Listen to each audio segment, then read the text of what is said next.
Some love stories don't begin with butterflies.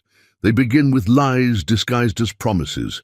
And Reese Blunt was about to learn the difference between a man who says forever and a man who means it. The apartment smelled like cinnamon and hope.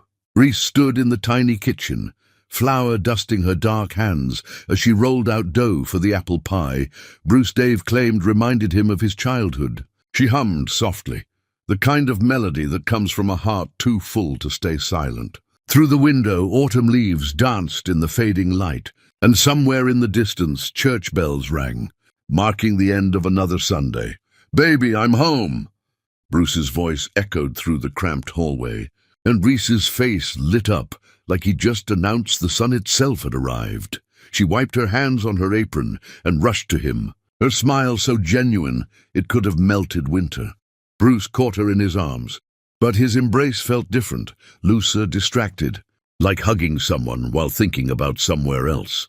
"I made your favorite," Reese whispered against his chest, breathing in the cologne she'd saved up to buy him last Christmas. "Apple pie, just like you love it," Bruce pulled back, glancing at his phone. "That's great, babe. Really great." But his eyes never left the screen. Reese noticed but swallowed the observation. Love she'd learned from her late mother meant giving people grace when they forgot to be present. "How was your day? You said you had that big presentation." "Exhausting," Bruce muttered, loosening his tie as he walked past her toward the bedroom. "I need to shower. We'll eat after." She stood alone in the doorway, watching him disappear, the warmth of the kitchen suddenly feeling colder. 3 years they'd been together. 3 years of building a life in this small apartment where the pipes rattled and the neighbors argued through paper-thin walls. 3 years of believing that love was enough to build a castle, even if you only had sticks. Reese returned to the kitchen, sliding the pie into the oven. She'd decorated their home with care, plants on every windowsill because Bruce once said he liked greenery. Photographs in mismatched frames, chronicling their journey from strangers to soulmates. Sticky notes with love messages hidden in places he'd find throughout the day. This place was tiny, but it was theirs, or so she thought. When Bruce emerged from the shower, he was dressed in clothes she'd never seen before. A designer shirt with the tag still barely visible under the collar. Pants that probably cost more than their monthly rent. Reese's eyebrows lifted in surprise. "You look handsome," she said carefully. "Where did you get those?" Bruce smoothed down his shirt, admiring himself in their cracked hallway mirror. "Got a raise. Figured it was time I started looking the part, you know. Can't keep showing up to important meetings looking like I shop at discount stores." Reese felt something twist in her chest, but she pushed it down. "That's wonderful about the raise. We could finally fix the heater before winter. I was thinking," Bruce interrupted, not looking at her, "maybe it's time we upgraded more than just my wardrobe." "What do you mean?" He turned to face her, and in his eyes was something she'd never seen before, judgment. "I mean, look around, Reese. We've been stuck in the same place for years. Same apartment, same routine, same everything." "I thought you liked our home," Reese said softly, feeling her hands begin to tremble. "You said it was our kingdom." Bruce laughed, but it wasn't the laugh she'd fallen in love with. This laugh was sharp, cutting. "I said a lot of things, back when I didn't know any better. But I'm moving up now, and I need to surround myself with people and things that match where I'm going, not where I've been." The words hung in the air like smoke after a fire. Reese tried to smile, tried to keep the peace, tried to be understanding like her mother had taught her. "I can change too. Tell me what you need and I'll—" "It's not about what I need," Bruce said, his voice hardening. "It's about what makes sense. I got invited to a fundraiser gala next month. All the senior partners will be there, with their wives and girlfriends. Women who know how to dress, how to talk, how to carry themselves in those circles." "I can learn," Reese insisted, her voice breaking just slightly. "I can buy a nice dress. I can—" "With what money?" Bruce shot back. "Your daycare salary? Reese, you make barely enough to cover groceries. I'm carrying us financially, and now I'm expected to carry us socially too." The cruelty of his words struck her like a physical blow. Reese worked long hours at the community daycare, pouring her heart into children who came from broken homes, who needed someone to believe in them. She'd never thought of her work as insufficient. She'd thought of it as purpose. "I'm sorry," she whispered. Though she didn't know what she was apologizing for, Bruce's phone buzzed, and his entire demeanor changed. His face softened. His lips curved into a smile Reese used to think belonged only to her. He typed quickly, his thumbs flying across the screen, completely absorbed. "Who is it?" Reese asked, trying to keep her voice light. "Just work," Bruce said too quickly, pocketing his phone. "Look, I'm going out tonight. Networking event? Don't wait up, but I made dinner. The pie, save me a piece," he said, already heading for the door. "I'll probably be late." And just like that, he was gone.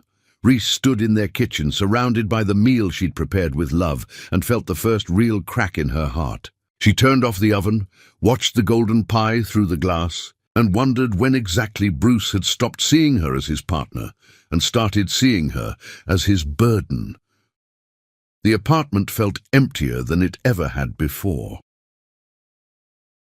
She sat at their small dining table, the one they'd bought together from a thrift store and refinished by hand, and tried to remember the moment things changed. When had his touch become mechanical? When had his compliments turned into criticisms? When had we become I? Her phone rang. It was Janelle, her best friend from childhood. "Hey girl, just checking on you." Janelle's warm voice filled the silence. "You sound tired. Everything okay?"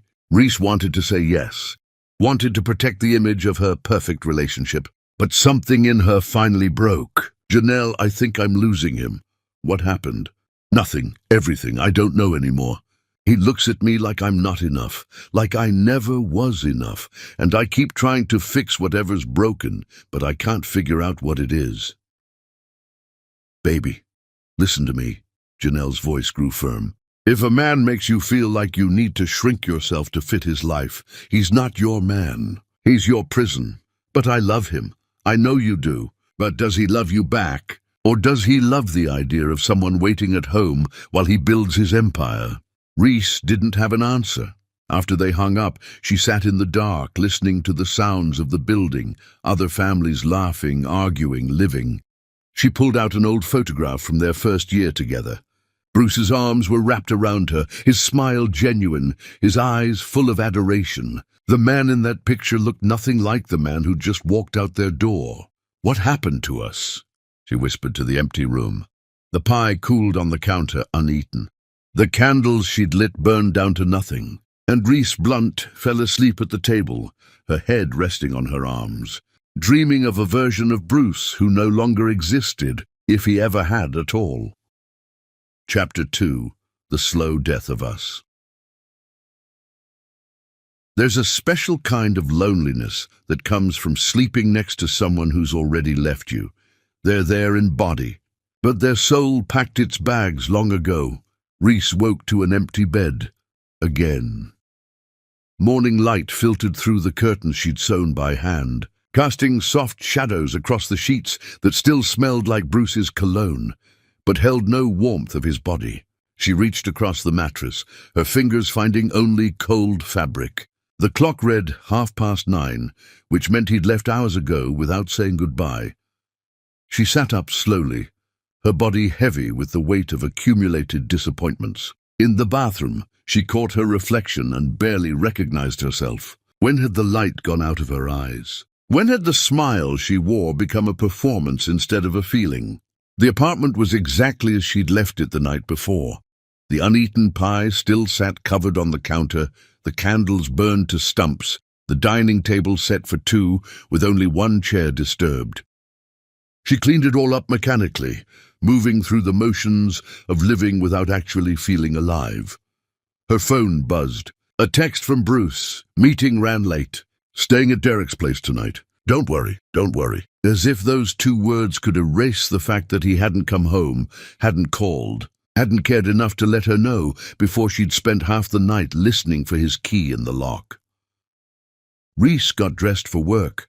Choosing the bright yellow dress Bruce once said made her look like sunshine. She needed to remember who she was before his opinions started rewriting her identity. At the daycare, she was still herself, still valued, still needed, still enough. The children rushed to greet her when she arrived, tiny hands grabbing at her legs, voices calling "Miss Reese, Miss Reese," in a chorus that momentarily filled the hollow space in her chest. She scooped up little Timothy, who had a gap-toothed smile and a tendency to cry when his mother dropped him off. "You came back," Timothy said, as if her return was a miracle. "I always come back," Reese promised, kissing his forehead. If only Bruce felt the same certainty about her presence in his life. The day passed in the beautiful chaos of children, wiping tears, tying shoes, reading stories with different voices for each character, settling disputes over toys with the wisdom of Solomon. This was where Reese felt purposeful. These children didn't care about designer clothes or networking galas. They cared that someone showed up, paid attention, and loved them unconditionally. "Miss Reese, why do you look sad?" asked Maya, a perceptive girl who noticed everything. "I'm not sad, sweetie, just thinking." "My daddy says thinking too much gives you wrinkles," Maya replied seriously. "You should smile more." "You have a pretty smile." Reese forced her lips to curve, but it felt like lifting weights. "How's that?" "Better," Maya said, satisfied, before running off to play. When Reese returned home that evening, Bruce was there, sitting on the couch scrolling through his phone with the television, playing something he wasn't watching. He looked up briefly when she entered. "Hey," he said flatly. "Hey," she echoed, setting down her bag. "I got your text. You stayed at Derek's." "Yeah, it was late, didn't want to wake you." "Liar," a small voice in her head whispered, but she didn't voice it aloud. Instead, she moved to the kitchen and started preparing dinner. The same routine they'd had for years, except now it felt like playing house with a stranger. "I was thinking," Bruce said from the couch, not looking at her, "maybe you should consider a different line of work." Reese froze, knife hovering over the vegetables she was chopping. "What? The daycare thing? It's noble, sure, but it's not exactly impressive when people ask what you do. My colleague's wife manages a boutique hotel. Another one runs her own consulting firm.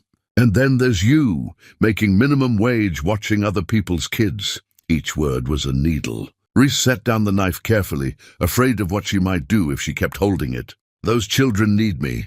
Those children will be fine. What about what I need?" She turned to face him, really face him. "What do you need, Bruce?"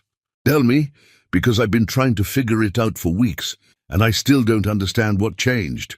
Bruce finally looked up from his phone, and in his eyes was something worse than anger. It was indifference. "I need someone who gets it, who understands that I'm building something here, and I can't do it alone. I need a partner who elevates me, not holds me back. I've never held you back.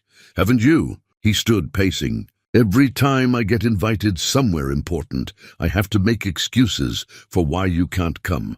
Every time someone asks what you do, I have to dress it up to sound better than it is. Every time I look at our life, I see someone content with mediocrity, and it's exhausting." The room spun. Reese gripped the counter to steady herself. "You said you loved our simple life. You said all you needed was me and this little apartment and dreams we'd build together. I said a lot of things. People change, Reese. I've grown. Maybe you should too." "Grown into what?" "Someone who tears down the person they're supposed to love. Someone who's ashamed of the woman who stood by them when they had nothing." Bruce's jaw tightened. "Don't make this about loyalty. This is about reality. I'm moving in different circles now, and you don't fit." The truth, delivered so casually, shattered something fundamental inside her. Reese felt tears burning her eyes but refused to let them fall. Not here, not in front of him. Not when he'd already taken so much. "I see," she whispered. "Do you?" "Because I'm not sure you do. Look at yourself, Reese. Really look. Your hair, your clothes, the way you talk, the way you carry yourself. It's all so ordinary, and I need extraordinary."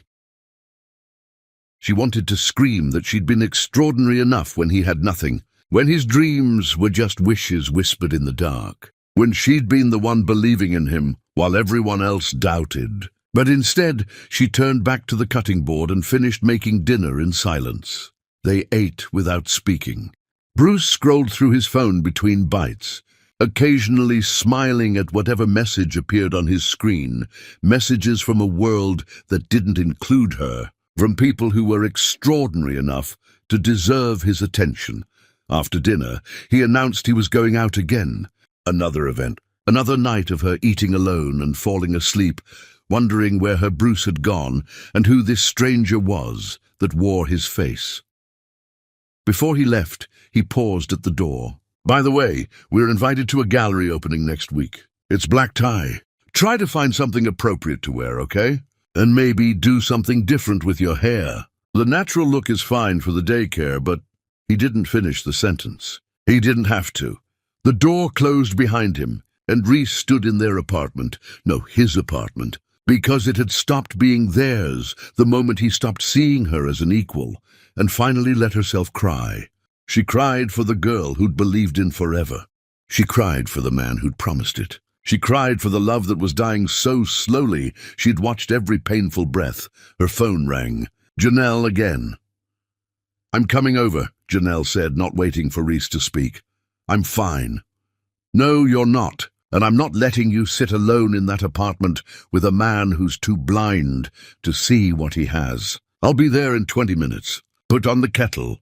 When Janelle arrived, she took one look at Reese's face and pulled her into a fierce hug. They sat on the couch, tea growing cold in their cups, while Reese finally spoke the truth she'd been avoiding. "He's going to leave me, isn't he?" Janelle held her hand. "Baby, he already has. He's just too coward to make it official." "What do I do?"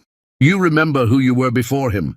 You remember that your worth isn't determined by whether some man recognizes it. You remember that you are extraordinary, Reese Blunt, and if he can't see it, someone else will." But Reese wasn't ready to hear it. Not yet. She was still clinging to the hope that the Bruce she loved was buried somewhere under this stranger's skin. That maybe if she just tried harder, became better, changed enough, he'd come back to her. She didn't know yet that some people don't come back. They just take pieces of you with them when they go. Chapter 3. The night truth broke. Her hell isn't a place of fire and brimstone. It's a kitchen table where the man you love looks at you with eyes full of hate and tells you the miracle inside you is a mistake. Reese had been feeling off for weeks. The nausea came in waves, usually in the morning, but sometimes in the afternoon when she was reading to the children. The fatigue was overwhelming. She'd fall asleep on the couch before dinner, wake up exhausted, drag herself through days that felt twice as long. Her breasts ached, her sense of smell intensified, and she found herself crying at commercials about dogs finding their forever homes. She'd been afraid to acknowledge what her body was telling her. The pregnancy test sat on the bathroom counter, 2 pink lines screaming a truth she wasn't sure how to feel about. Pregnant, she was going to be a mother. In any other timeline, with any other version of Bruce, this would have been a celebration. They'd talked about children before, late-night conversations where he'd described the kind of father he wanted to be, how he'd teach their kids to ride bikes and stand up to bullies, how he'd love them the way his own father never loved him. But that was before. Before the distance, before the criticism, before Bruce became someone she no longer recognized. Reese sat on the closed toilet lid, holding the test, trying to imagine telling him. Maybe this would bring him back. Maybe a baby was what they needed to remember why they loved each other. Maybe this child could be the glue that held them together instead of the wedge that drove them apart. She had to try. Reese spent the whole day planning. She left work early, stopped at the market for ingredients, and prepared his absolute favorite meal, roasted chicken with garlic potatoes, green beans sautéed with almonds, and a salad with the vinaigrette dressing he always praised. She bought candles, the expensive kind that smelled like pine forests. She wore the blue dress he'd once said made her look like she belonged in a painting. She wanted everything perfect for the moment she'd change both their lives forever. Bruce came home around 7, loosening his tie as he walked through the door. He stopped when he saw the table set, candles flickering, Reese standing there with a nervous smile. "What's all this?" he asked, his tone more suspicious than pleased. "I wanted to do something special," Reese said softly. "I made your favorite. Can we just have dinner together, just us?" Bruce sighed like she'd asked him to climb a mountain. "I was planning to head out later. Gerald's having people over." "Please," Reese said, and she hated how desperate she sounded. "Just one dinner. It's important." Something in her voice made him pause. He glanced at his phone, then back at her. "Fine, one dinner." They sat down, and for a few minutes it almost felt normal. Bruce ate, complimented the food, and Reese's heart lifted slightly. Maybe she'd been wrong. Maybe he did still care. "This is really good," Bruce admitted, reaching for more potatoes. "You've always been good at this, I'll give you that." Reese took a deep breath. It was time. "Bruce, I need to tell you something." He looked up, chewing. "What?" Her hands trembled in her lap. "I know things have been difficult between us lately. I know you've been frustrated, and I've been trying to understand, trying to give you space to figure out what you need. But something happened that I hope, will make you see that we're still a team, that we're still building something together." Bruce set down his fork slowly. "Reese, what are you talking about?" She met his eyes, tried to smile through her fear. "I'm pregnant." The silence that followed was the loudest thing Reese had ever heard. Bruce's face went through several expressions: shock, confusion, and then something that made Reese's blood run cold: anger. "You're what?" His voice was low, dangerous. "Pregnant," Reese repeated, her voice smaller now. "We're going to have a baby." Bruce stood abruptly, his chair scraping against the floor. No, this isn't happening." "Bruce, I know it's unexpected, but—" "Unexpected?" He laughed, but it was harsh, cruel. "Are you kidding me right now?" "Please tell me you're kidding." Reese stood too, reaching for him. "I'm not. I'm really pregnant, and I know we didn't plan this, but maybe it's what we need. Maybe this baby can what?" Bruce shouted, making her flinch.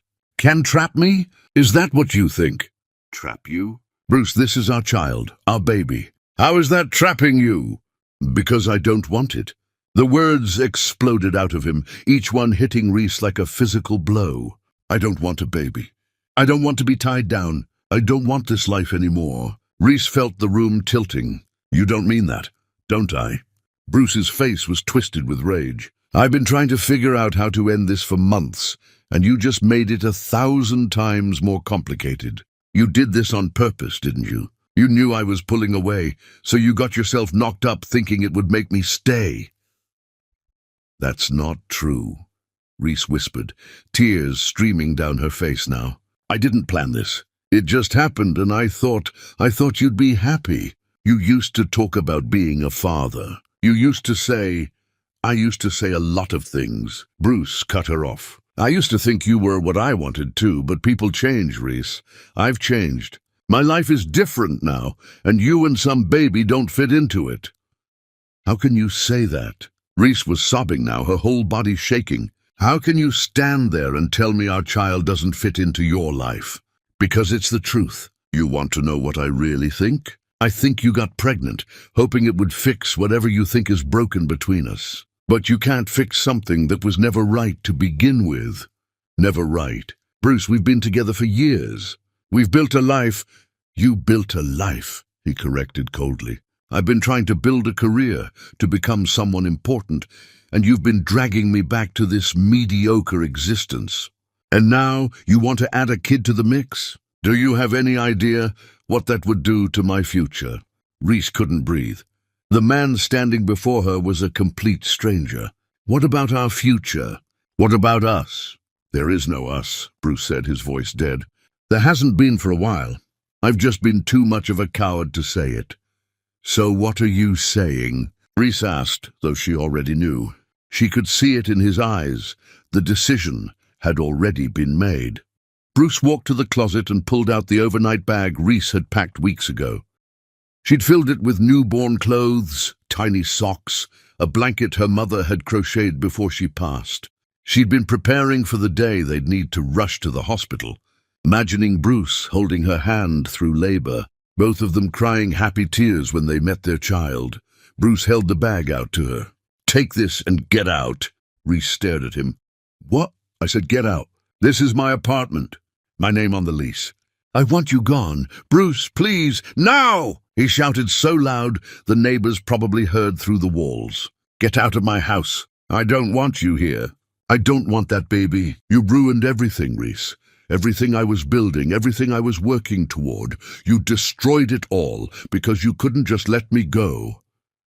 Reese grabbed the bag with shaking hands. "I loved you. I gave you everything. And it wasn't enough," Bruce said coldly. "It was never going to be enough." He walked to the door and opened it. Outside, rain poured down in sheets, the sky as dark as the moment felt. Reese looked back at the apartment, their home, their memories, their life, and saw none of it reflected in Bruce's eyes. She stepped into the hallway, and Bruce slammed the door behind her with such force the sound echoed through her bones. Reese stood there, bag in hand, belly carrying a life that had just been rejected before it even had a chance to exist in its father's world, and realized she had nowhere to go. No family left, no savings. She'd spent it all trying to become the woman Bruce wanted. No backup plan, because she'd never imagined needing one. The stairwell lights flickered. Rain pounded against the building's roof, and Reese Blunt walked down those stairs out into the storm and into the darkest night of her life. Behind her, through the thin apartment door, she heard Bruce's phone ring, heard his voice shift from anger to warmth as he answered, "Hey, beautiful, sorry about that. Had to deal with something. Yeah, I'm free now. I'll meet you there." And just like that, Reese understood. There had been someone else all along. Chapter 4. Alone in the Storm. Some nights swallow you whole, and this was one of them. Rain like needles, darkness like drowning, and nowhere safe to surface. Reese walked without direction, her feet splashing through puddles that soaked through her canvas shoes. The rain plastering her blue dress to her skin like a second layer of misery. The bag Bruce had shoved at her grew heavier with each step, filled with tiny clothes meant for a future that had just been incinerated. The city at night was different when you were homeless. Streetlights created small islands of visibility in an ocean of shadows. Businesses were shuttered, their windows reflecting nothing but her own bedraggled image. Cars passed without slowing, their headlights briefly illuminating her before leaving her in deeper darkness than before. Where was she supposed to go? Reese's phone buzzed. A text from Bruce. "Left some boxes by the door. Come get your stuff tomorrow between noon and 2. I'll be out." The coldness of it, reducing her entire existence to a 2-hour window for collecting boxes, made her stomach turn. She didn't respond. What was there to say? Her legs finally gave out at a bus stop bench outside a closed coffee shop. She collapsed onto the metal seat, the rain still pouring, and pulled the bag onto her lap like a shield. Inside were tiny white booties, a onesie with yellow ducks, the blanket her mother had made. Reese traced her fingers over her mother's stitches and felt the weight of her absence like a fresh wound. "Mama, I don't know what to do," she whispered to the rain. "You always knew what to do, and I'm so lost without you." Her mother had died giving birth to Reese's younger sister, who'd only lived for 3 days before joining her in heaven. Reese grew up carrying the guilt of being the daughter who survived, the one who'd somehow been worth the cost. And now here she was, pregnant and abandoned, wondering if her child would curse her existence the same way she'd sometimes cursed her own. The cold seeped through her wet clothes and into her bones. She wrapped her arms around her still flat stomach, an instinctive gesture of protection. "I'm sorry," she whispered to the life inside her. "Your daddy doesn't want us, but I promise you, baby, I'll want you enough for both of us. I'll figure this out. But how? With what money? With what plan?" Her phone showed the time, 11:30. Janelle would be asleep, and Reese couldn't bring herself to call anyway. What would she say? That she'd been right? That Bruce really had left? That Reese was now pregnant and homeless in the middle of a thunderstorm? A car turned the corner, its headlights cutting through the rain. Reese expected it to pass like all the others, but instead it slowed, pulling to a stop directly in front of her. It was sleek, black, expensive, the kind of vehicle that didn't belong in this neighborhood at this hour. The window rolled down smoothly, and Reese instinctively stood, ready to run. She'd heard stories about women picked up off streets, about good intentions that masked terrible outcomes. But then a voice emerged from inside the car, gentle and concerned, in a way that made her pause. "Are you all right?" Reese peered through the rain at the driver. He was looking at her with an expression she couldn't quite read. Worry, recognition, something else she couldn't name. "I'm fine," she lied, because what else was she supposed to say to a stranger? "You're soaked through and it's freezing. Please, let me give you a ride somewhere. Anywhere you need to go." "I don't know you," Reese said, her voice shaking from cold and fear. "I'm not getting in a car with someone I don't know." The man hesitated, then slowly opened his door and stepped out. He was tall, dressed in a suit that somehow remained crisp despite the weather, holding an umbrella he hadn't bothered to use for himself. He approached carefully, holding the umbrella over Reese, even as rain soaked his shoulders. "My name is Kevin Gibson," he said quietly. "And I know this is going to sound strange, but I know you. Or rather, I knew someone who loved you very much." Reese stared at him, confused. "What are you talking about?" "My mother," Kevin continued, his voice thick with emotion. "She was at St. Catherine's Clinic before she passed. You volunteered there. You sat with her during her final days. You sang hymns and held her hand when I couldn't be there because I was working. You made her last days bearable. And I've thought about thanking you every day since." The memory came flooding back, a frail woman with kind eyes who'd squeezed Reese's hand and called her an angel. Mrs. Gibson, she'd asked Reese to sing Amazing Grace over and over, saying it reminded her of her own mother's voice. Reese had stayed overnight twice, refusing to let Mrs. Gibson die alone when her son was stuck in important meetings across the country. "I remember," Reese whispered. "She was beautiful. I'm sorry you lost her." "I'm sorry I wasn't there more," Kevin said, and there was genuine pain in his voice.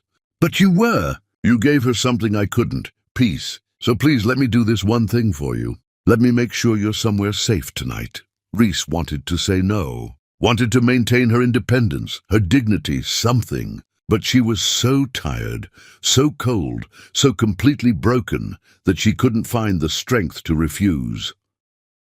"I don't have anywhere to go," she admitted, the words costing her everything. Kevin's jaw tightened. "Then come with me. I have a guest room. No expectations, no obligations. Just a dry place to sleep and warmth. In the morning, we'll figure out what you need. Why would you help me? You don't owe me anything.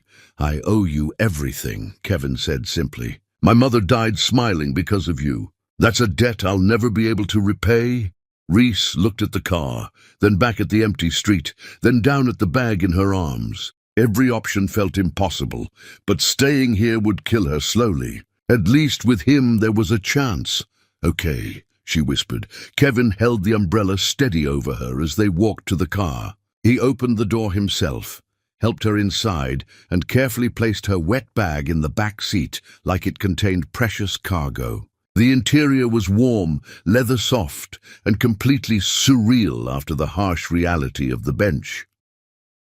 As Kevin drove through the rain-slicked streets, Reese stared out the window at the city passing by. They moved through neighborhoods that got progressively nicer, buildings that grew taller and more elegant, until finally they arrived at a high-rise that looked like something from a magazine. "This is where you live?" Reese asked, her voice small. "It's just a place," Kevin said, as if luxury apartments with doormen and marble lobbies were normal. "Come on, let's get you warm." The elevator ride was quiet, except for the soft jazz playing through hidden speakers. Kevin stood at a respectful distance, never crowding her space, never making her feel threatened. When they reached his floor, the top floor, naturally, he led her down a hallway to a door that opened into an apartment so beautiful it took Reese's breath away. floor-to-ceiling windows overlooking the city, furniture that looked expensive but somehow welcoming, art on the walls that probably cost more than every possession Reese had ever owned combined. And yet Kevin moved through it like it meant nothing. "The guest room is this way," he said, leading her down a hallway. He opened a door to reveal a space twice the size of the apartment she'd just been evicted from, complete with an attached bathroom and a bed that looked like it belonged in a luxury hotel. There are towels in the bathroom, clothes in the dresser that should fit. They're from various sizes. "I keep them for—" He trailed off, then started again. "The door locks from the inside, if that makes you feel safer. There's a phone on the nightstand that connects directly to building security. And in the morning, we'll talk about next steps. Is there anything else you need right now?" Reese shook her head, overwhelmed by the kindness of a stranger when the man who'd promised to love her had shown only cruelty. "Thank you," she managed to say. Kevin nodded. "Rest well, Reese. You're safe here." After he left, Reese locked the door and stood in the silence of the most beautiful room she'd ever been in. She walked to the window and looked out at the city sprawling below, thousands of lights, millions of lives, and somewhere down there was Bruce, probably already in the arms of whoever he'd been talking to on the phone. Reese showered in a bathroom with heated floors and water pressure that felt like a massage. She dressed in borrowed clothes that smelled like lavender fabric softener. And finally, she climbed into a bed so soft she almost cried. She placed her hand over her stomach, where a tiny life was growing despite the chaos around it. "We survived tonight," she whispered. "That's something, right?" "We survived." Outside the window, the storm finally began to clear. Chapter 5, The Invisible Guardian. They say angels walk among us, and sometimes they drive black cars and pay your rent when you're not looking. Morning light filtered through unfamiliar curtains, and for a moment Reese forgot where she was. Then reality crashed back. Bruce, the rain, the stranger named Kevin, the impossible softness of the bed beneath her. She sat up slowly, her body still aching from yesterday's emotional devastation. On the nightstand, she found a note written in careful handwriting. "There's breakfast in the kitchen whenever you're ready. Take your time, Kay." Reese ventured out cautiously, following the smell of fresh coffee. The apartment looked even more impressive in daylight. Sunlight streaming through those massive windows, casting golden rectangles across hardwood floors, so polished she could see her reflection. Kevin stood in the kitchen, cooking something that sizzled in a pan, dressed more casually now in dark pants and a simple shirt. "Good morning," he said without turning around. "I hope you slept well. I made scrambled eggs and toast, but if you don't eat eggs, I can make something else. I have fruit, yogurt, oatmeal." "Eggs are fine," Reese interrupted softly. "Thank you." They sat at a kitchen island that probably cost more than her yearly salary, eating in comfortable silence. Kevin didn't pry, didn't ask questions, just made sure her plate was full and her water glass never empty. "I need to be honest with you," Kevin finally said, setting down his fork. "I didn't just happen to find you last night." Reese's body tensed. "What do you mean?" "I saw you walking in the rain, and I recognized you immediately from the clinic. I've thought about you often over the years, wondered how you were doing, whether you ever knew how much you meant to my mother. When I saw you out there looking so lost, I couldn't just drive past. So you followed me?" "I made sure you were safe," Kevin corrected gently.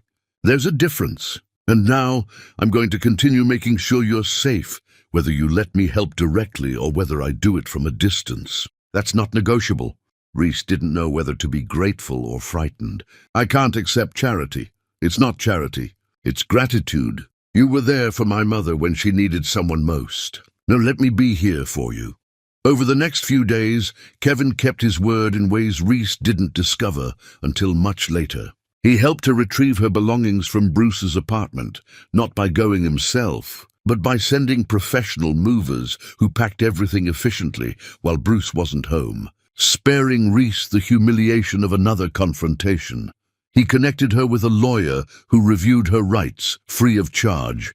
helped her find a small studio apartment in a safe neighborhood with rent she could actually afford. Except Reese didn't know Kevin had called the landlord and paid the first 6 months up front, telling them to claim it was a special promotion for new tenants. Every week, groceries appeared at her door.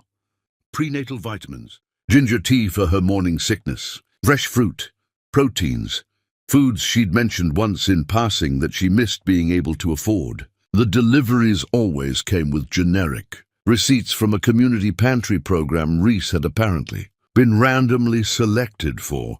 She believed it because she needed to believe she could still do this alone. Reese returned to work at the daycare, pouring herself into the children who needed her.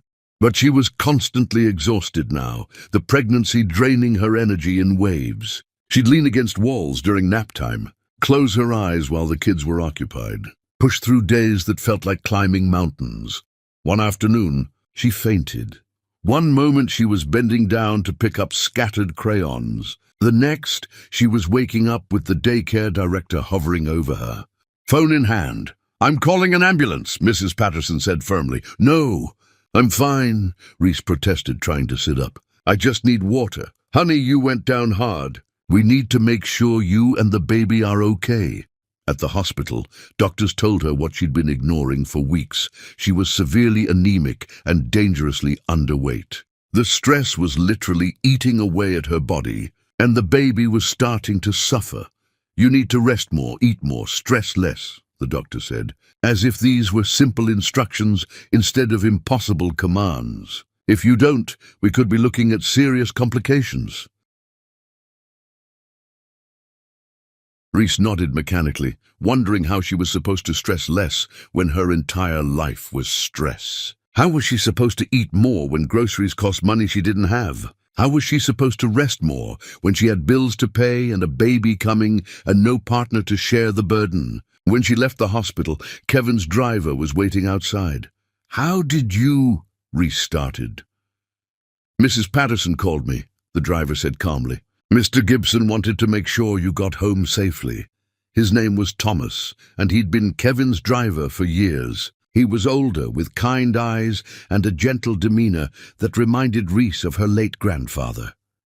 "I can take the bus," Reese said weakly.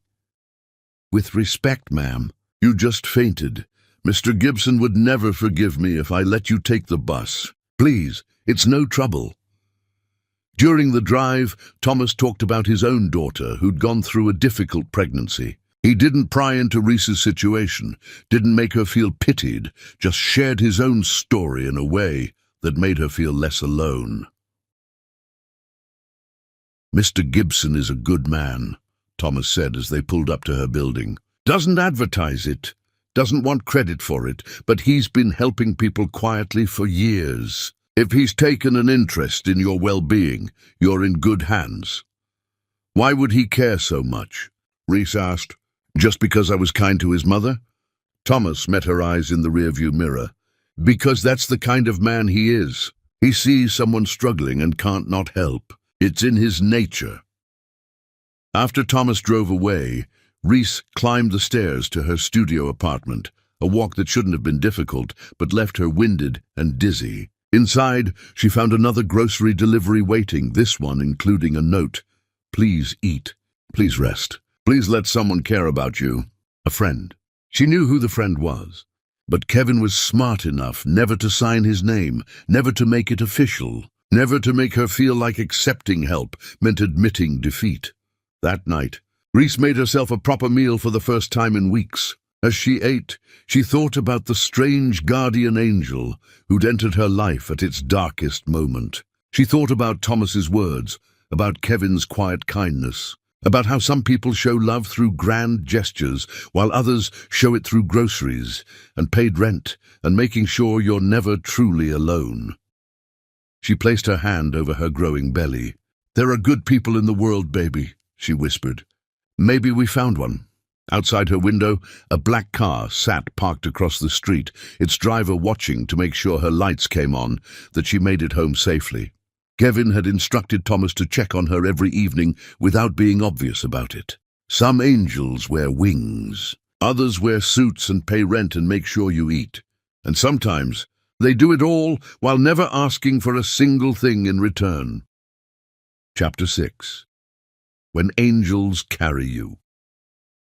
The human body has limits, and Reese discovered hers on a Tuesday afternoon when the world went black and gravity stopped working. She'd been walking home from the daycare, bags full of papers to grade and crafts to prepare for tomorrow's activities. The sun was setting, painting the sky in shades of orange and pink that reminded her of better times. She remembered thinking how beautiful it was, how her baby would one day see sunsets like this, and then nothing. Her legs simply gave out. One moment she was walking, the next the ground rushed up to meet her and everything went dark. In the void, Reese dreamed of her mother. They were in their old kitchen, her mother's hands covered in flour, humming gospel songs while making biscuits from scratch. "Baby girl," her mother said without looking up, "you're trying to carry too much by yourself. Even the strongest rivers need banks to hold them." "Mama, I don't have banks anymore," Dream Reese replied. "I'm just water spilling everywhere." "That's where you're wrong," her mother smiled, finally meeting her eyes. "Look around you, baby. The banks are there. You've just been too proud to see them." When Reese opened her eyes, she was moving, no, being carried. Strong arms held her securely, and a voice kept repeating her name like a prayer. "Stay with me, Reese, please stay with me." "Kevin." She tried to speak, but her tongue felt thick, her throat dry as desert sand. Above her, the sky spun in dizzying circles. She could hear Kevin talking urgently to someone. "Yes, she's breathing, but barely conscious. I'm bringing her in now. Have a team ready. Kevin?" Reese managed to whisper. His face appeared above hers, and the naked fear in his eyes shocked her more than the fact she'd collapsed. "Don't try to talk. You're going to be okay. You and the baby are going to be okay. I promise." Reese wanted to ask how he'd found her, why he was here, but darkness pulled her under again. The next time she woke, she was in a hospital bed. Machines beeped rhythmically around her. IV tubes snaked into her arm, and Kevin sat in a chair beside her bed, looking like he'd aged a decade in a day. His suit jacket was draped over the chair, his shirt sleeves rolled up, and there was blood on his collar. Her blood, she realized. "You're awake," he said, relief flooding his features. He stood immediately, pressing the call button for the nurse. "How do you feel?" "Ah, heavy," Reese croaked.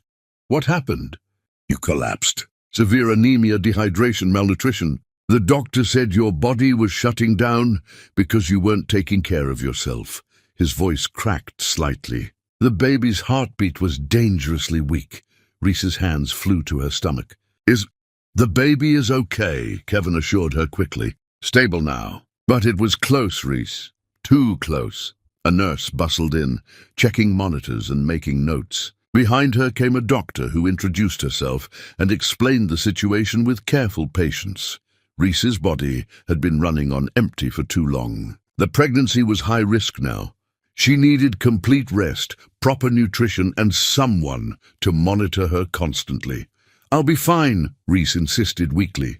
"I just need to—" "You need to stop," Kevin interrupted, his voice firm but gentle. "You need to let someone help you before you kill yourself trying to do everything alone." After the doctor left, Reese and Kevin sat in silence. Finally, she asked what she'd been wondering since she woke up. "How were you there? How did you know I'd collapse?"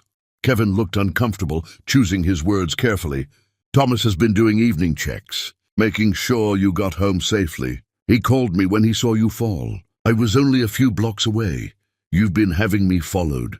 "I've been making sure you're safe," Kevin corrected. "There's a difference. That's what stalkers say. Stalkers have bad intentions. Mine are simply to ensure you don't die on a sidewalk because you're too stubborn to accept help." His voice softened. "Reese, you're killing yourself. Can't you see that? And I'm doing what I have to do." "Why? Why does it have to be this hard? Why won't you let me help you properly, instead of these scraps of assistance you pretend not to notice?" Reese turned her face away, tears sliding down her cheeks. "Because if I accept help, it means admitting I failed. It means Bruce was right, that I wasn't strong enough, that I needed someone to take care of me, that you're human. Kevin moved closer, his voice intense. Reese, needing help doesn't make you weak. It makes you smart enough to recognize when the load is too heavy to carry alone. You don't understand. Then explain it to me. Reese closed her eyes. My whole life, people have left. My father left before I was born. My mother died having my sister, and my sister died 3 days later. I grew up in foster care, being passed around to people who saw me as a paycheck. The only person who ever made me feel wanted was Bruce, and he threw me away the second I became inconvenient. I'm alone, Kevin. I've always been alone. And accepting your help, letting myself depend on you, what happens when you leave too? What happens when you decide I'm not worth the trouble anymore? The room fell silent, except for the steady beep of monitors. Kevin sat on the edge of her bed, careful not to disturb the IV lines. I watched my mother die slowly over 3 months. Every day I'd visit, and every day there'd be some new indignity, pain she couldn't escape, treatments that made her sicker, hope that evaporated like morning dew. Do you know what she talked about during those final days? Reese shook her head. You. She talked about the volunteer who sang hymns, who held her hand, who made her laugh even when laughing hurt. She said you were proof that angels existed. And on her last night, when I finally managed to fly back from a meeting that couldn't wait, except it absolutely should have waited, she made me promise something. What? Kevin met her eyes. She said, find that girl, the one who sings. If you ever get the chance to help her, to be for her what she was for me, don't hesitate. Don't let pride or fear or anything else stop you. Promise me. So I promised. And then she died, and I spent years wondering if I'd ever get the chance to keep that promise. His voice grew rough with emotion. When I saw you in the rain that night looking broken and lost, I knew this was it. This was my chance to honor the woman who gave me life by protecting the woman who gave her dignity in death. So no, Reese, I'm not going anywhere. I'm not going to abandon you. I'm going to be exactly what you need for as long as you need it, because that's what I promised my mother, and I don't break promises to the dead. Reese was crying openly now. I don't know how to let you. You don't have to know how. You just have to say yes. They stared at each other across a space that felt both infinite and intimate. The baby needs blood transfusions, the doctor said, returning with charts. We need a donor match, and unfortunately you're a rare type. We're searching our database, but it could take time we don't have. Kevin stood immediately. Test me. Mr. Gibson, the chances of you being a match, test me anyway. 30 minutes later, a nurse returned looking shocked. You're a perfect match. 1 in a million odds, but you're compatible. Kevin didn't hesitate. He rolled up his sleeve. How much do you need? Sir, this isn't a small donation. The amount we'd need to stabilize both mother and baby. How much do you need? They took enough blood that Kevin's face went pale, and nurses insisted he sit down. But he refused to leave, sitting beside Reese's bed as his blood, literally his life, flowed through tubes into her body, into the baby's body, giving them both a chance to survive. Why would you do this? Reese whispered, watching the transfusion. You don't even know me. Kevin's eyes were starting to unfocus from the blood loss, but his voice remained steady. I know you sang to my dying mother. I know you hold other people's children like their treasures. I know you're carrying a baby whose father threw you away, and you're still fighting to give that child a good life. I know enough. The transfusion took hours. Kevin never complained, never asked to stop, even when nurses worried he was giving too much. Finally, when they disconnected him, he tried to stand and immediately stumbled. You need to rest, the nurse scolded. You just gave enough blood to save 2 lives. Your body needs recovery time. But Kevin just lowered himself back into the chair beside Reese's bed. I'll rest here. And he did. For 3 days, Kevin Gibson, a man who probably had empires to run and fortunes to manage, sat in a hospital room, holding vigil over a woman who'd once shown his mother kindness. On the 3rd day, when Reese woke feeling stronger and saw him still there, she finally understood something her mother had tried to tell her in that dream. Some people don't leave. Some people build banks around your river and call it privilege to do so. "Thank you," she said quietly. Kevin looked up from the book he was reading. "For what?" "For being here. For the blood. For everything." He smiled, and it transformed his entire face. "You're welcome. Now, when we get you discharged, you're coming home with me. Kevin, non-negotiable. Doctor's orders say you need constant monitoring, proper meals, and 0 stress. My home has guest rooms, a full kitchen, and complete privacy. You'll have your own space, your own independence. I won't hover, but you'll be safe, and you'll be taken care of, and that baby will have the best chance possible." Reese knew she should refuse. Should protect her pride, maintain her independence, prove she could do this alone. But her mother's voice echoed in her memory. "Even the strongest rivers need banks." "Okay," Reese whispered. "Okay," Kevin's smile widened. "Okay." Chapter 7, Trust Built on Ashes. They say you can't build a house on broken ground. But sometimes the strongest foundations come from learning how to trust again after trust has been shattered. Kevin's mansion wasn't just a house. It was a sanctuary that breathed and sighed with a peace Reese hadn't felt in months. Her guest suite had windows facing east, so morning light painted everything gold. The bed was soft without being suffocating. The bathroom had a tub deep enough to swim in, and someone had already stocked it with pregnancy-safe soaps and oils. "The kitchen is always open," Kevin had told her on that first day. "Help yourself to anything. There's a housekeeper who comes twice a week, but she's very discreet. If you need privacy, just leave a note on your door. And please, Reese, treat this like your home, not like a hotel where you're afraid to touch anything." But Reese spent the first week walking on eggshells anyway, terrified to disturb the pristine surfaces, to eat too much food, to exist too loudly in a space that clearly belonged to someone far more important than she was. Kevin noticed, of course. One evening he knocked on her door holding a plate of cookies. "I made these," he said, looking almost shy. "Well, I attempted to make them. They're probably terrible, but I figured terrible cookies are better than no cookies, right?" Reese took one cautiously. It was burnt on the bottom, undercooked in the middle, and the sweetest thing anyone had done for her in months. "It's perfect. You're a terrible liar," Kevin laughed. "But I appreciate the effort." He sat on the floor outside her room, never presuming to enter, and they talked while Reese ate cookies that tasted like charcoal and kindness.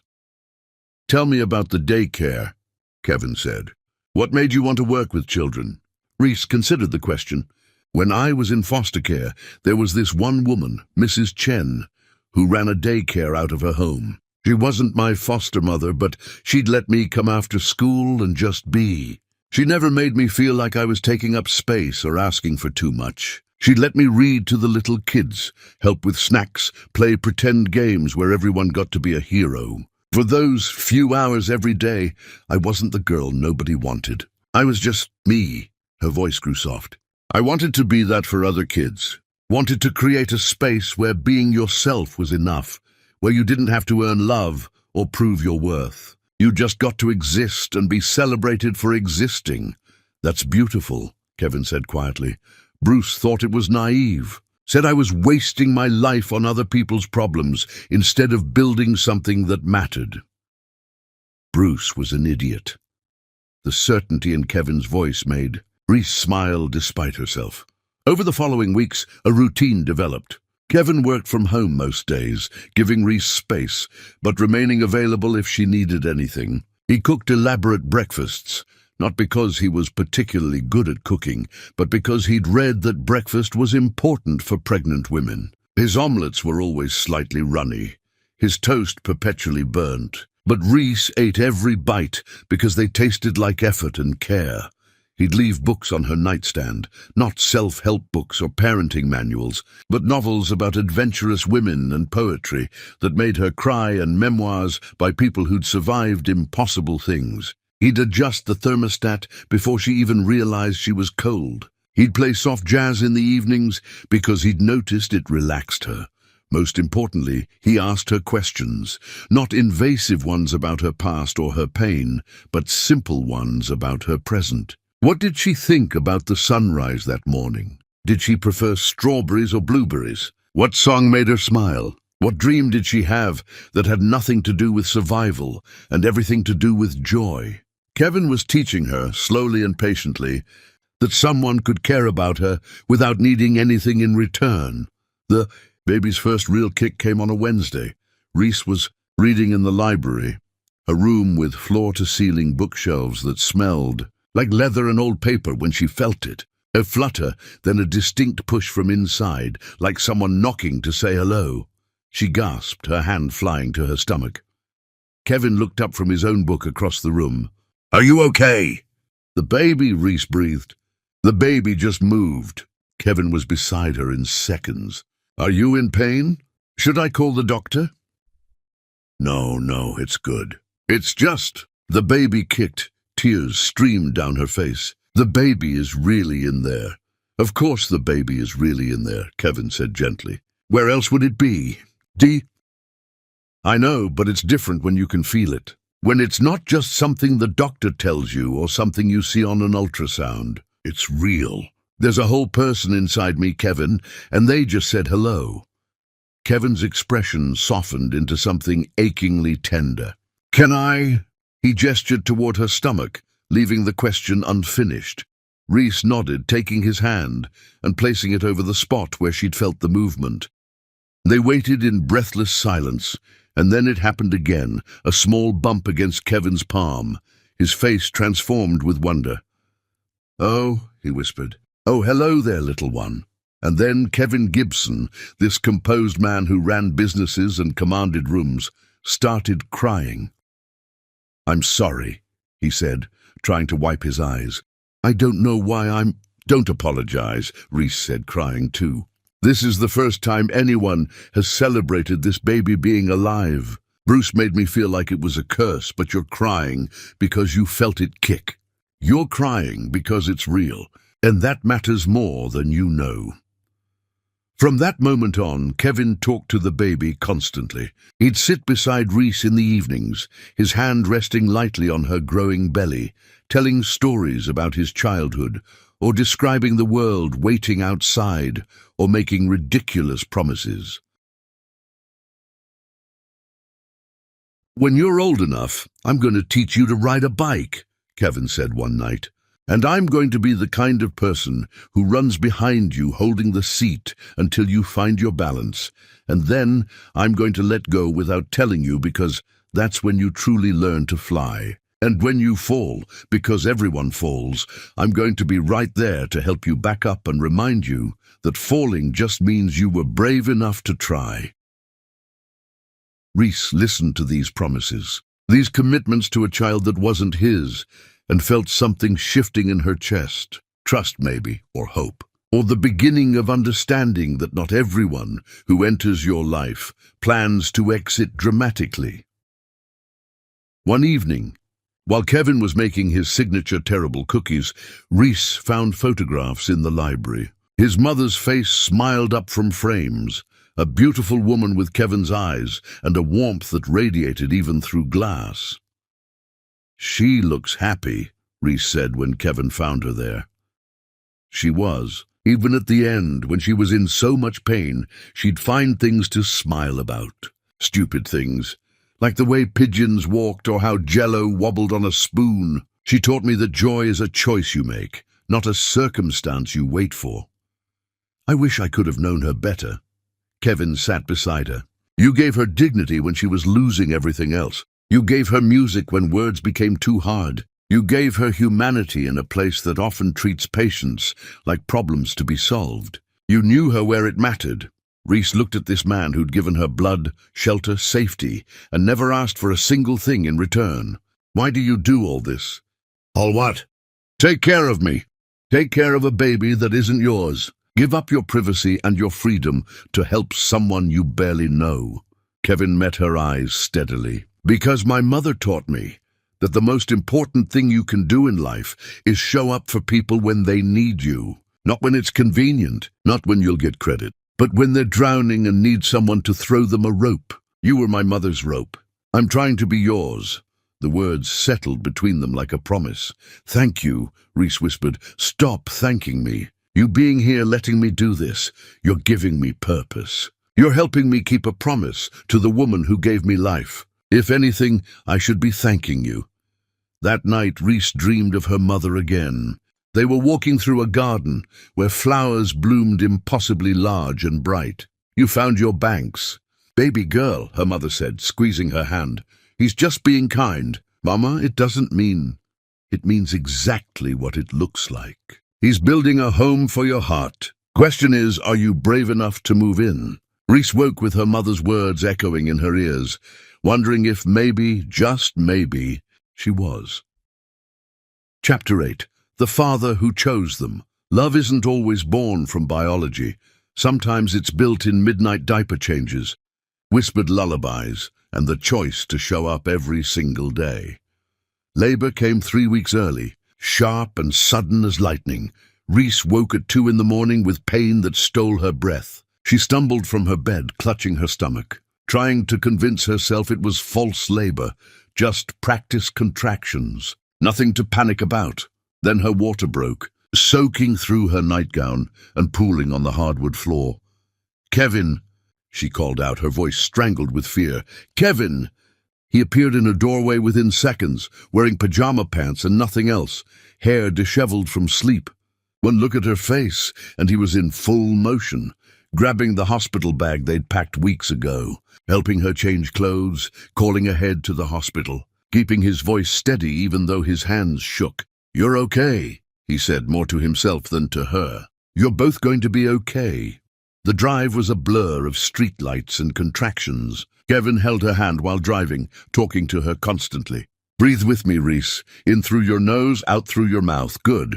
You're doing so good. We're almost there. The hospital became a whirlwind of nurses and monitors and questions about insurance that Kevin handled with quiet efficiency. He never left her side, translating medical jargon, advocating when she was in too much pain to speak, holding her hand through contractions that felt like her body was tearing itself apart. I can't do this, Reese sobbed during a particularly brutal contraction. It hurts too much. I can't. Yes, you can, Kevin said firmly, his face inches from hers. You are the strongest person I have ever known. You survived being abandoned. You survived homelessness. You survived your body literally shutting down. You can survive this, and I'm not leaving. I'm right here. Every second I'm here. Hours blurred together. Pain became her entire universe. But Kevin's voice remained constant, an anchor in the storm. When the doctor finally said, "One more push," Kevin was crying almost as hard as Reese was. And then the sharp, piercing cry of new life. It's a boy. Ooh, the nurse announced, holding up a tiny, wriggling, screaming miracle. Reese collapsed back against the pillows, exhausted beyond measure. But when they placed her son on her chest, all the pain evaporated. He was so small, so perfect, with a full head of dark hair and eyes that squinted against the unfamiliar light. "Hi, baby," she whispered through tears. "Hi, I'm your mama. I'm here." The nurse turned to Kevin. "Would you like to cut the cord, Dad?" Kevin froze. "I'm not. Would you like to?" Reese interrupted, meeting his eyes. Kevin looked at her, then at the baby, then back at her. His eyes were swimming with tears. "Are you sure?" "I'm sure."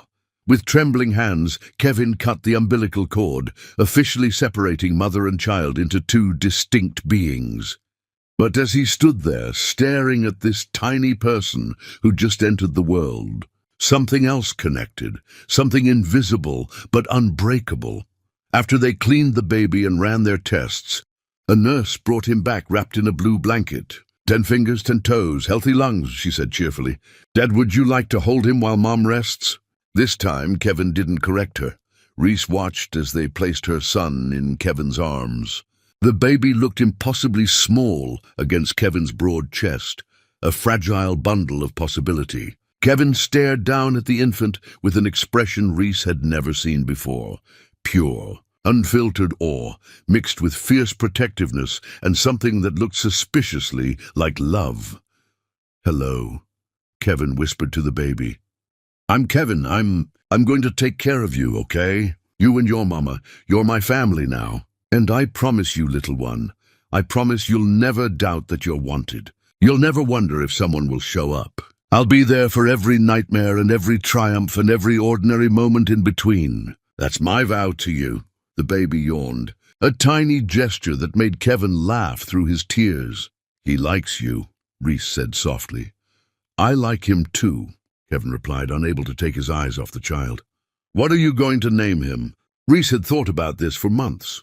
She'd considered family names, strong names, names with meaning. But lying there, watching Kevin cradle her son like he was made of spun glass, only one name felt right. "Noah," she said. "It means rest and comfort. After everything we've been through, I want him to bring peace." "Noah," Kevin repeated, testing the name. "It's perfect." They kept mother and baby for observation, which meant Kevin spent 3 days essentially living at the hospital. He slept in the uncomfortable chair beside Reese's bed. He learned to change diapers with the focused intensity of someone defusing a bomb. He walked endless laps around the maternity ward with Noah when the baby wouldn't stop crying, singing off-key lullabies that somehow worked better than actual music. The nurses all assumed he was the father, and neither Kevin nor Reese corrected them. It was easier that way, and maybe in the ways that mattered it was true. When they finally came home, Kevin had transformed the guest room into a nursery, a crib with soft blue bedding, a changing table stocked with diapers and wipes, a rocking chair positioned by the window for late-night feedings, mobiles and toys, and more love than Reese had ever seen, concentrated in one space. "When did you do all this?" she asked, amazed. "I had Thomas set it up while we were at the hospital." "Do you like it?" "It's perfect. The first weeks were brutal. Noah had his days and nights confused, meaning he slept peacefully during the day and screamed from dusk till dawn. Reese was exhausted, her body still recovering from labor, her emotions raw and overwhelming. Kevin handled every 2 a.m. feeding that he could, warming bottles with practiced efficiency, pacing the mansion's long hallways while Noah squirmed and fussed. He changed explosive diapers without complaint. He researched solutions for colic and reflux and gas, trying everything until something worked. One night, Reese woke to silence. Panicked, she stumbled to the nursery, only to find Kevin in the rocking chair with Noah asleep on his chest, both of them breathing in synchronized rhythm. Kevin's head was tilted back, mouth slightly open, clearly exhausted. But his arms held Noah securely, protectively. Like even in sleep, he was standing guard. Reese stood in the doorway watching them, these two people who'd become her entire world, and realized something terrifying. She was falling in love with Kevin Gibson.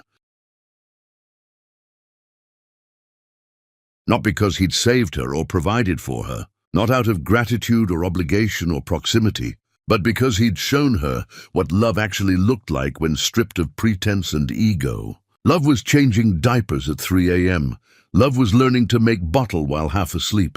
Love was showing up every single day, choosing to be present, choosing to care, choosing them.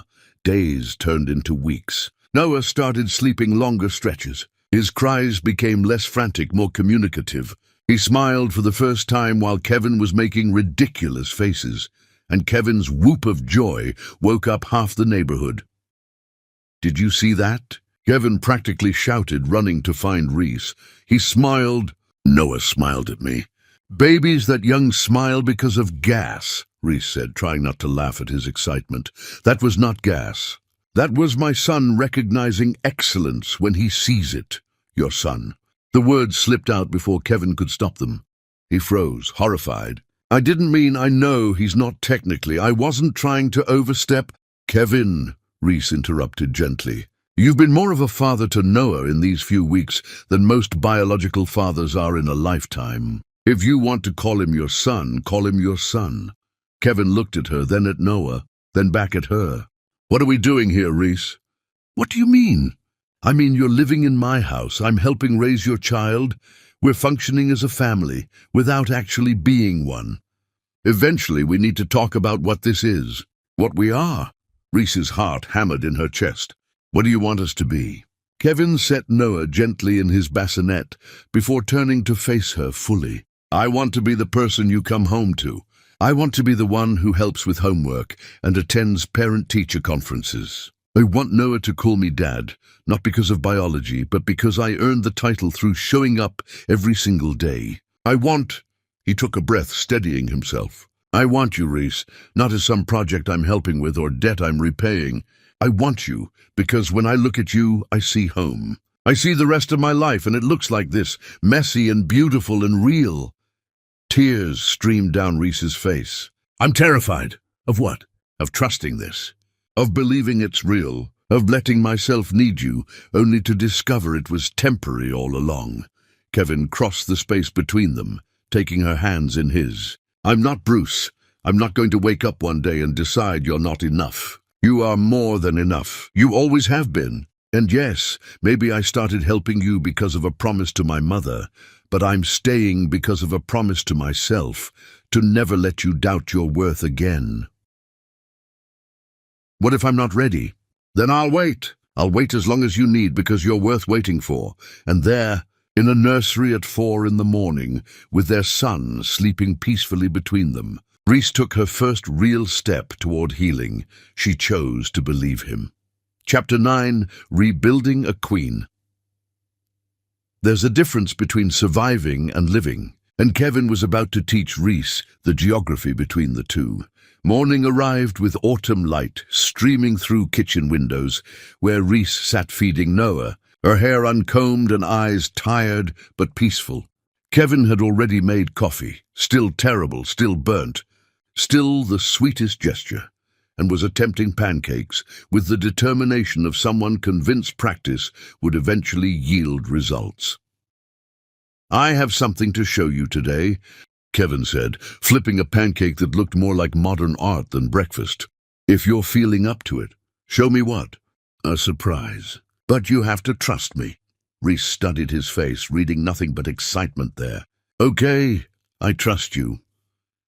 They drove through neighborhoods that grew progressively more familiar until Reese's breath caught in her throat. She knew these streets. She'd ridden her bicycle down this very road as a child, had walked to school along that sidewalk, Kevin, what are we doing here?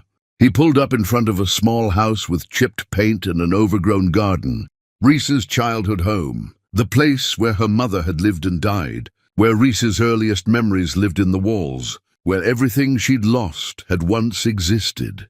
It was foreclosed years ago, Reese said, her voice hollow. Sold to someone who probably tore it down. Actually, Kevin said quietly, someone who bought it and kept it exactly as it was, hoping that someday the right moment would come to give it back to its rightful owner. He pulled out a set of keys and placed them in her trembling hands. Kevin, what did you do? I found out who bought it, made them an offer they couldn't refuse, had it cleaned and repaired, but left everything else untouched. It's yours again, Reese. Your mother's house is yours. Reese couldn't move, couldn't breathe, couldn't process what he was saying. Come on, Kevin said gently, taking Noah from her arms. Let's go inside. The front door opened with a creak that sounded like hello. Inside, the house smelled like lemon polish and memories. Everything was exactly as Reese remembered. The floorboards that squeaked in the hallway, the kitchen with its yellow curtains, the living room where her mother used to read stories before bed. Reese walked through rooms like a ghost visiting her past. In the kitchen, she found her mother's recipe box sitting on the counter, full of handwritten cards in the familiar looping handwriting she'd almost forgotten. In the living room, the photographs were back on the mantel. Her mother's smile, Reese as a gap-toothed child, her baby sister's only picture. How did you get these? Reese whispered, holding the photo of her mother. I tracked down the estate sale company. Bought back everything they'd sold. It took some time, but I found most of it. In her old bedroom, Reese found her childhood bed with the quilt her grandmother had sewn. On the nightstand was the music box that played "You Are My Sunshine," still wound and ready to sing. She sat on that bed and finally let herself break open. All the years of loss, all the accumulated grief, all the pieces of herself she'd locked away just to survive, they all came pouring out in great heaving sobs that shook her entire body. Kevin sat beside her, Noah cradled against his chest, and let her cry. "I thought I'd never feel this again," Reese finally managed to say. "This feeling of home, of belonging somewhere, of having roots. You do belong. You've always belonged. The world just made you forget for a while." Over the following weeks, something shifted in Reese. With her mother's house returned, she began returning to herself too. She started taking night classes to finish her degree in early childhood education, something she'd abandoned when Bruce demanded all her time and energy. Kevin arranged childcare, drove her to campus, stayed up quizzing her for exams. "You don't have to do this," Reese told him one evening while studying. "I want to. Watching you chase your dreams feels like watching flowers bloom. Why would I miss that?" Reese also discovered that Kevin had quietly paid off every debt Bruce had left her with, the credit cards she'd maxed trying to elevate herself, the medical bills from her collapse, the loans she'd taken just to survive. Letters marked "paid in full" arrived weekly, each one another weight lifted from her shoulders. "Kevin, this is too much. It's not nearly enough. Those debts weren't yours to carry. Bruce made them while making you feel inadequate. I'm just correcting the record. You were never the problem." He was. With financial stability came breathing room to actually live instead of just survive. Reese started painting again, something she hadn't done since childhood. She filled canvases with swirls of color that expressed things words couldn't reach. Kevin would watch her work, Noah on his hip, both of them mesmerized by her creativity. "You're talented," Kevin said one evening, studying a painting of a woman emerging from storm clouds into sunlight. "It's just for fun." "No, it's cathartic. There's a difference." Reese's confidence slowly rebuilt, brick by careful brick. She laughed more freely, slept more soundly, started making decisions about her life instead of just reacting to what life threw at her. One evening, they were all in the living room, Kevin reading aloud from a children's book while Reese sketched and Noah did tummy time on a blanket. It was so ordinary, so domestic, so perfectly imperfect that Reese had to stop and marvel at it. "What are you thinking?" Kevin asked, noticing her staring. "I'm thinking that 6 months ago I was sleeping on a bench in the rain with nowhere to go and no one to turn to. And now I'm here, with my son and my home, and this person who keeps showing up like he's got nothing better to do. I don't have anything better to do. This is the better thing." Noah chose that moment to roll over for the first time, both of them erupting in cheers like he'd just won an Olympic gold medal. Kevin scooped him up, covering his face in kisses, while Noah giggled with that pure baby joy that makes the whole world make sense. Watching them, Reese realized something.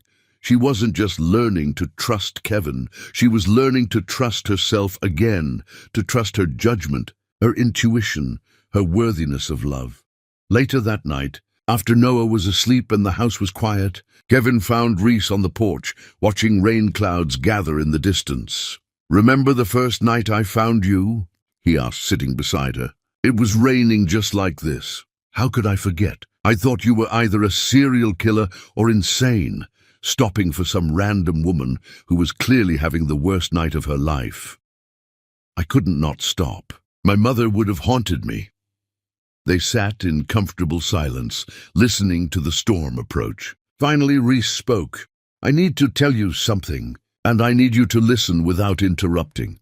Kevin turned to face her, concern flickering across his features. "When I was with Bruce, he made me believe I needed to be someone different to deserve love. Quieter, fancier, less myself. I spent 3 years trying to shrink myself into whatever shape he wanted, and I still wasn't enough. And then you showed up and you've just Let me be myself. You've never asked me to change or perform or prove my worth. You've just accepted that I'm enough exactly as I am, her voice caught. And that terrifies me, Kevin, because what if I wake up tomorrow and you've realized I'm actually not enough? What if this is just some extended honeymoon phase before you see all my broken pieces and decide they're too much trouble to deal with? Kevin reached for her hand but didn't speak, honoring her request to just listen. But I realized something today while watching you play with Noah. I realized that fear is just the scar tissue from Bruce's abuse. It's not truth, it's trauma, and I can't let trauma dictate my future. So I'm actively choosing to believe you, to trust this, to accept that maybe, possibly, I found someone who sees my broken pieces and considers them beautiful because they're part of my story. She met his eyes, tears streaming freely now. I'm not asking you to promise you'll never leave. I'm just asking you to promise you'll be honest. If this stops working for you, if I become too much or not enough or any of those things Bruce claimed I was, just tell me. Don't make me guess. Don't let me wonder. Just be honest, and I promise I'll survive it. Kevin was quiet for a long moment. Then he stood, pulling Reese up with him. Dance with me, he said. What? Kevin, there's no music. So what? We'll make our own. And there on the porch, with rain beginning to fall and no music playing, Kevin Gibson waltzed with Reese Blunt like they were at the most elegant ball in the world. He hummed a melody she didn't recognize, spun her gently, and held her like she was something precious. Now can I talk? He asked. Now you can talk. I won't promise I'll never leave because life is unpredictable and promises like that are meaningless. But I will promise this. I will wake up every single day and choose you. I will choose Noah. I will choose this life we're building. And on days when choosing feels easy, I'll do it with joy. On days when choosing feels hard, I'll do it with determination. But I will keep choosing every single day until my last breath. He pulled back to look at her face. You're not too much or not enough. You're exactly the right amount of you, and that's all I've ever wanted. Your broken pieces aren't flaws I tolerate. They're parts of a whole person I happen to love. The last word hung in the air between them like a held breath. You love me. Reese whispered, I love you. I love the way you sing to Noah, even though you claim you can't carry a tune. I love how you eat pancakes even when they're burnt, just so I don't feel bad. I love your laugh and your strength and your stubbornness and your kindness. I love that you chose to survive when survival seemed impossible. And I will keep loving you every day if you'll let me. Reese's answer came not in words, but in a kiss. Her first real kiss since Bruce. Her first kiss that felt like coming home instead of begging for acceptance. Her first kiss that tasted like rain and hope and new beginnings. When they finally pulled apart, both breathless, Kevin rested his forehead against hers. Was that a yes? He asked. That was a yes, Reese confirmed. Thunder rumbled in the distance, but inside everything finally felt calm. Chapter 10, The Wedding That Broke a Man. The greatest revenge isn't destruction.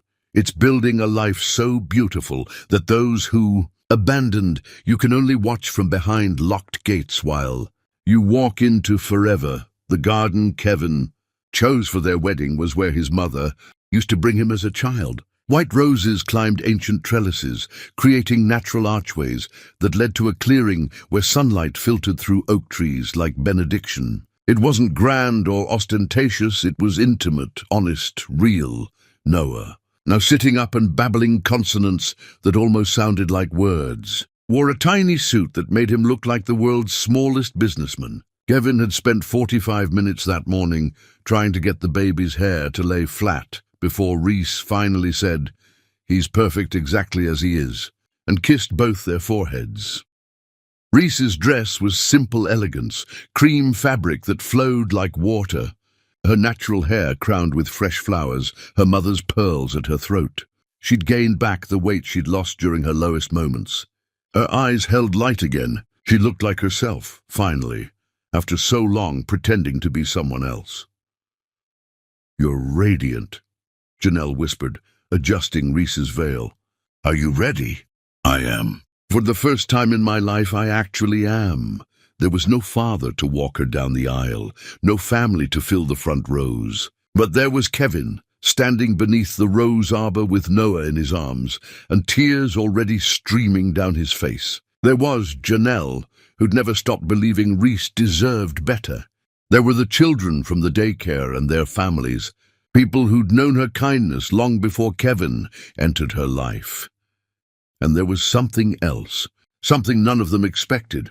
Outside the garden gates, uninvited and unwelcome, stood Bruce Dave. He looked terrible. The designer clothes were gone, replaced with wrinkled pants and a stained shirt. His hair was unkempt, his face unshaven, his eyes hollow with something that looked like madness mixed with regret. He gripped the iron gates like a prisoner watching freedom through bars. Kevin's security had spotted him hours ago and asked whether to remove him. Kevin had looked at Reese, letting her decide. "Let him watch," Reese had said quietly. "Let him see what he threw away."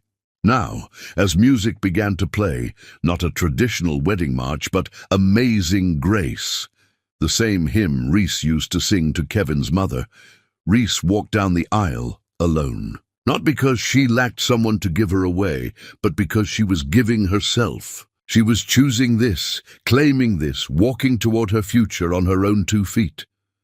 Kevin watched her approach with an expression that made every woman in attendance sigh. When she reached him, he shifted Noah to one arm and took her hand with the other. "Hi," he whispered, like they were the only 2 people in the world. "Hi yourself," Reese whispered back. The ceremony was short but meaningful. They'd written their own vows, promises that had nothing to do with tradition and everything to do with truth. Kevin spoke first, his voice steady despite his tears. "Reese, when I found you in that rain, I thought I was saving you. But you've spent every day since teaching me that you never needed saving. You needed witnessing. Someone to see your strength, your grace, your unbelievable capacity to love even after love had hurt you so badly. You've made me a better man by letting me be part of your life. You've made me a father by trusting me with your son. And you've made me believe in love again by showing me what it looks like when it's real. I promise to choose you every single day. I promise to be honest even when honesty is hard. I promise to protect your heart the way you've protected mine. I promise to be the father Noah deserves and the partner you've always deserved. This is my vow, and I'll keep it until my last breath." Reese's hands trembled as she spoke. "Kevin, I came into your life broken, and you never tried to fix me. You just sat with me in the broken places until I was ready to put myself back together. You showed me that love isn't about grand gestures or expensive things. It's about showing up at 2 in the morning when the baby won't stop crying. It's about making terrible pancakes because you read that breakfast is important. It's about seeing someone at their absolute worst and saying, 'I still choose you.' You've given Noah a father, but more than that, you've given me myself back. I promise to choose you too. I promise to trust this love even when fear tells me not to. I promise to build a life with you that honors both our pasts while celebrating our future.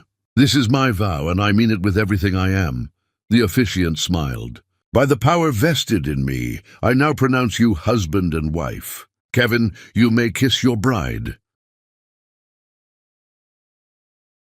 And Kevin did, bending to kiss Reese with a tenderness that made the entire gathering erupt in applause. Noah, sandwiched between them, reached up and grabbed both their faces, making everyone laugh through their tears.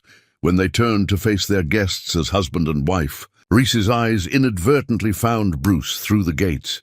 He'd sunk to his knees, his hands still gripping the iron bars, his face a portrait of devastation. The wealthy woman who'd lured him away had left him the moment his money ran out, which happened quickly after his company discovered he'd been embezzling funds to maintain her lifestyle. He'd lost everything, his job, his reputation, his prospects. But none of that compared to what he was losing now, watching the woman he'd discarded marry a man who cherished her. Bruce watched Kevin lift Noah high, making the baby giggle with pure joy. He watched Reese's face glow with happiness she'd never shown when she was with him. He watched them walk down the aisle together, A family built on choice rather than obligation, on love rather than convenience. I threw away a queen, Bruce whispered to the empty air, his voice breaking, for a woman who was never mine. I destroyed everything real for something fake, and now I have nothing while she has everything. No one heard him. No one cared. The wedding party moved on to celebrate, leaving Bruce alone with his regrets and the locked gates between him and the life he could have had. Inside the garden, under string lights that twinkled like earthbound stars, Kevin and Reese danced their first dance while Noah dozed on Janelle's shoulder. The song was one they'd chosen together, At Last, by Etta James, because it captured the feeling of finally finding home. Are you happy? Kevin asked, spinning Reese gently. I'm more than happy. I'm free, Reese replied, and in her voice was the sound of wings unfurling after years of being caged. They danced until Noah woke and demanded to be included, so Kevin lifted him between them and they danced as three, moving to a rhythm only they could hear. This was the life Bruce had rejected. This was the love he'd deemed insufficient. This was the family he'd called a burden, and he would spend the rest of his days knowing he'd traded gold for dust, substance for shadow, forever for right now. Meanwhile, under the oak trees, where Kevin's mother used to tell him that true love was worth waiting for, her son waltzed with his wife and son, proving that sometimes the best revenge is simply living well, so well that those who hurt you become irrelevant footnotes in a story they no longer have permission to tell. As night fell and guests departed and the garden emptied, Kevin, Reese, and Noah sat together on a bench overlooking the roses. Noah had finally fallen asleep, milk drunk and content, draped across both their laps. You know what the best part is, Reese said softly. What's that? Bruce thought throwing me away would free him, but he just traded one prison for another, while I actually got free. He's trapped in his regrets, but I'm here, living a life so beautiful it would have been impossible to imagine when I was with him. Kevin kissed her temple. You deserved beauty all along. You just needed someone who recognized it. We found each other, Reese said simply. In all the chaos and pain, somehow we found each other. Best finding of my life. They sat in comfortable silence as stars appeared overhead, mapping constellations of possibility. Somewhere beyond the gates, Bruce Dave stumbled away, heading back to an empty apartment and an emptier life. But inside the garden, inside the life he'd rejected, a family sat together beneath the stars, a family built on sacrifice and choice and the radical decision to love someone through their worst moments until they remembered how to love themselves. And that, Reese realized, was the real happy ending. Not revenge or vindication or watching Bruce suffer. The real happy ending was this: a husband who chose her daily, a son who would never doubt he was wanted, and a heart that finally believed it deserved all the love it had been freely giving.